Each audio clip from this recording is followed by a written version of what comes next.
Michael, Lars og Otto. 3 brødre, halvt danske, halvt grønlandske, til dagligt bosat i hver deres verdensdel, med vidt forskellig tilgang til livet. Altså, vi har jo vores forældre til fælles.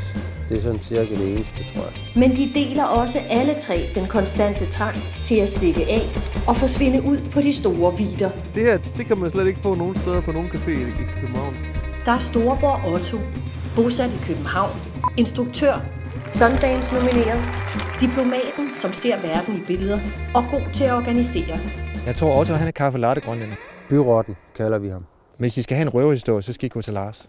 Hvis I skal have en film, så skal I gå til Otto. Og lillebror Lars, han bor midt i en skov i Canada, er gift med en kanadisk rapper, kan bygge alt med sine hænder, jager med bue og pil, ejer hverken telefon eller computer, men har netop købt et gammelt fotografiapparat for en 20'er. Det er det skilt, alle tager billeder af. Jeg skal også have et. Og en fiskekutter til en krone. De siger jo, at sådan en motor her kan man ikke slå ihjel. Men ja, jeg kan godt se, at det ligner noget. Det ligner en gang lort, en grusbunke. Lars er god til håndværk, god til musik, god til sociale relationer. Han er en meget fri sjæl. Han er ikke bundet af så mange ting. Og så er han god til sådan at være koncentreret omkring det her gang i.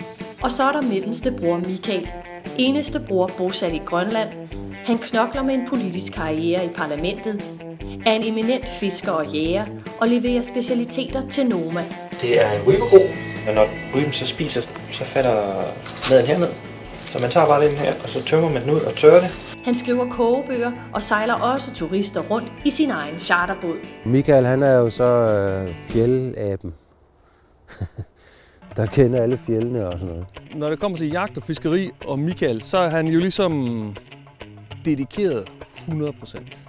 Til foråret planlægger brødrene for første gang i mange år at mødes i deres fars hjemland, for sammen at drage ud for at fiske, jage og genopleve det Grønland, de alle 3 har i blodet.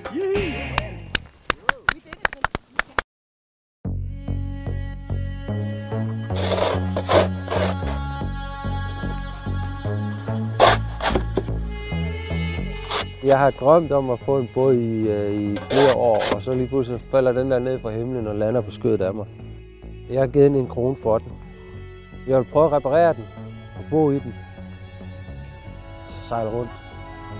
En gammel drøm, som skal prøve at gå i opfyldelse. Kom ind! Godmorgen. Morgen.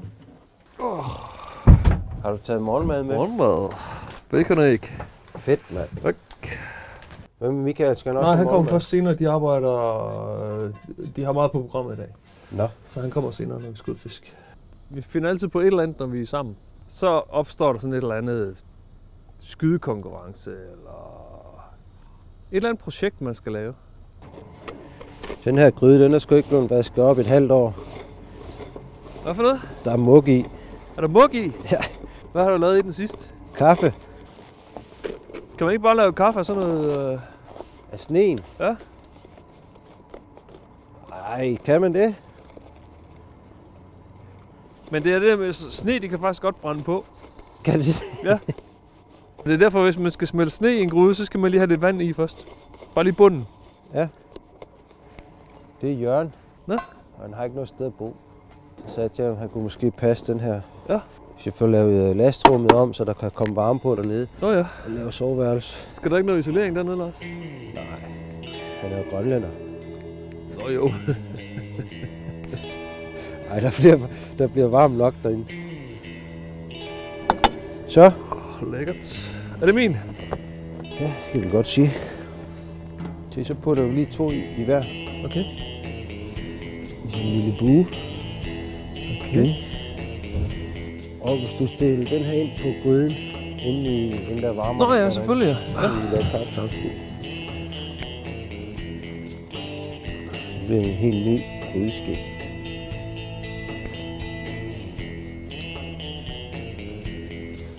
Ja.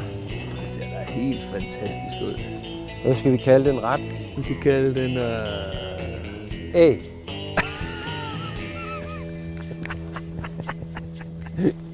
Jeg er nok den, der mindst går op i mad. Og så lave mad. Og Michael, han er den, der går mest op i. Mest op i det. Min datter og kæreste, de er stadigvæk forundret over, hvor lang tid det tager for mig om at lave en kop kaffe og smøre et stykke brød. Hvor lang tid tager det? Når om morgenen der, så sidder de inde i sofaen, og så vil jeg lige lave en kop kaffe til Katja, og lige lave et stykke brød til Viola. En halv time. Og jeg skynder mig alt, hvad jeg kan. Det er løg, det er. Hold da kæft. Ja.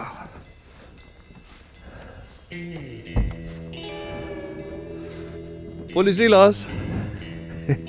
Prøv lige at se den her farve, det har det her vand. Der skal bare mere kaffe Der i. skal bare mere kaffe i. Har det kogt? Nej, det er bare... Men det er sådan næsten kogt. Her. Putter vi kaffen i. Okay. Skal lige lidt kaffe i. Det her, det der er ikke noget... Det kan man slet ikke få nogen steder på nogen café i København, det her. Nej, det tror jeg heller ikke.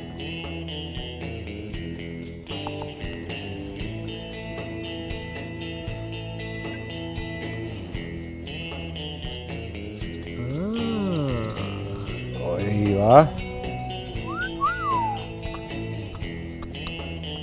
Med den her. Det er dejligt. Sådan. Skal nu? Hvad nu, hvis vi putter noget sne med det samme, eller vand her i med det samme? Ja. Så kan det lige, Så kan de selv vaske op. Ja. Så skal vi have en kop kaffe.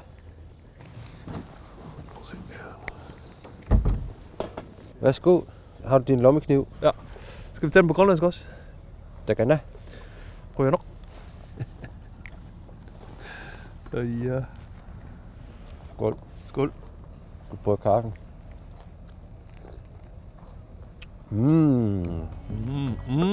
Smager godt det her. Det er også en god kaffe. Ja, mand. Du skal skynde dig at spise, inden det bliver frossen.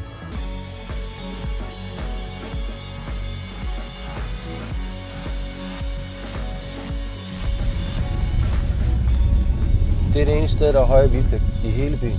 Ja. Hvorfor? Byen er ikke så stor. Jamen, hvorfor lige her? Det ved jeg ikke. Bare det eneste sted i hele byen. Højere vigepligt.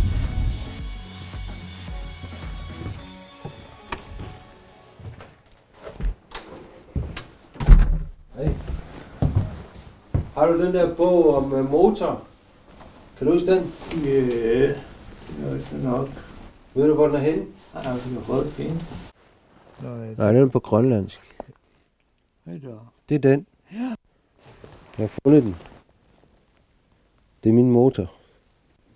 Alfa BRV. Har du nogen til efter? Nej. Jo, måske. Det skal du lige passe lige på det. For den har jo ligget længe uden at køre. Skal du med ned og hjælpe? Nej, ikke. Men du kan tage den der bog med. Ja. Far han har jo et rack af alle mulige tekniske bøger. Og så fandt, altså lidt heldigt vil jeg sige, at du fandt den der med din motor i. Ja, Alfa. Og så spurgte du også, om far han ville hjælpe. Ja, det ville han ikke. Nej. Han spurgte, om jeg havde nogen til at hjælpe med motoren. Ja. Og så sagde spurgte jeg, om han ikke ville hjælpe. Men nej. You're on your own, my boy. Ja.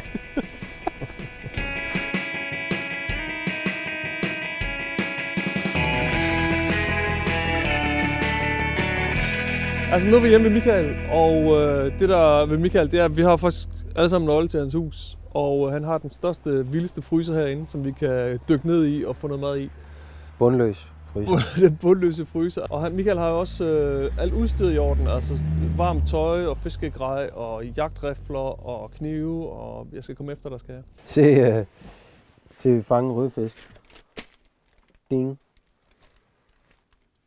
Det kan vi da godt grille. Ja, skal vi ikke bare tage den med? Tør den skop. Ja. Vi tager den med, fordi vi satser på, at vi ikke fanger noget. Og så har jeg en udstyr her. Der er noget bly. Øj, se hvad jeg har fundet. Ej, jeg troede lige, det var fyrværkeri. Skal vi tage med noget fisk? Nej. Nå. Ja, mand. Ja, vi skal have fiskehjul. Hey. Hey. Vi har lige hentet en fisk. Fedt. Rødfisk. Og Hey. Hey! Hvor fandt du ham hen? I lige måde. Vi har fundet lidt fiskegrej. Fedt. Vi skal ud og fiske. Tror du ikke, vi kan fange sådan noget? Det kan da godt. Jeg er ikke sikker på, at den her virker. Men den der gør. Hvad med de her kroge? Ja, de er udmærket. Jeg har nogle andre, som måske er bedre. vi prøvede at finde nogle, men vi kunne ikke rigtig finde. Plus måske også noget, noget bly eller noget. Jamen, jeg har jo den store kasse med fiskegrej stående lige her. Ja. Når det er her, den står. Michael, vil du tage dem her? Fordi så kan du rearrangere, eller hvordan det nu er. Det skal du gøre.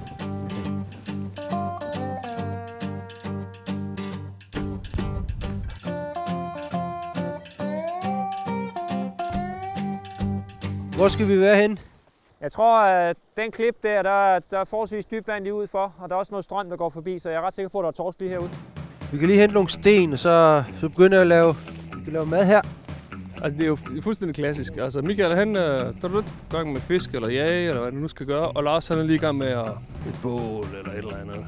Og så er jeg sådan en, der er lidt en hangaround, der lige hjælper lidt til og hjælper lidt til. Og tror du, det er en idé, hvis vi finder noget tang til noget? Det kunne være ret sjovt. Jeg har læst en bog, der siger, at der er ikke noget tang i Grønland, der er giftigt. Okay. Det er ganske jeg håber, det var en bog, de havde ret i. Når man ligesom kender stederne heroppe, så er det meget til selvbord. Det meste af sommeren, så tager vi bare ud, og så tager vi lige et par fisk med hjem og spiser, eller også så tørrer vi nogen eller et eller andet. Men sådan der, hen i august-september, så er det om at få fyldt fryseren op. Og det er så det, man ligesom bruger kræfterne på. Det kommer fugle der, Michael. Her. Hold da fast, det er æderfugle. Ja. De er høj kurs. De smager også godt. Nu ved jeg ikke, om Michael fanger en fisk, eller så har jeg en frossen rødfisk her, som jeg prøver at tørre op. Det virker sgu da. Den bliver lidt slatten i den nu. Hov! Det er en søpølse. Har du fanget søpølse? Ja, jeg fanger en søpølse. Altså, det er jo sådan set en pølse. Du har ligesom en ydervæg, og så har du tarmen, som går ind igennem, og så kommer maden ind den ene ende og ud af den anden ende. Så hvad gør jeg så? Skal bare skære ned langt ned der. Hele vejen midt over? Ja, hele vejen ned. Bare flække den tværs over det gør ikke noget. Så er der masser af vand inde i, og der er sådan en masse indvold. Og der er ikke ret meget muskelvæv i den, og det er jo ligesom musklerne, vi spiser. Det derinde, det er bare snask. Hvem vil prøve? Det vil jeg godt. Man kan ikke engang tygge det. Det er hårdere end mætdag. Det er fuldstændig... Jeg tror, det er godt til en hund. Det gør jeg. Ligesom sådan noget tørret griseører. Det er sådan noget. Nå. Så kan vi komme tilbage med vores børnebørn. Det var her, vi engang fiskede og fangede søpølse. Fangede søpølse og frossen. Ja, min første søpølse.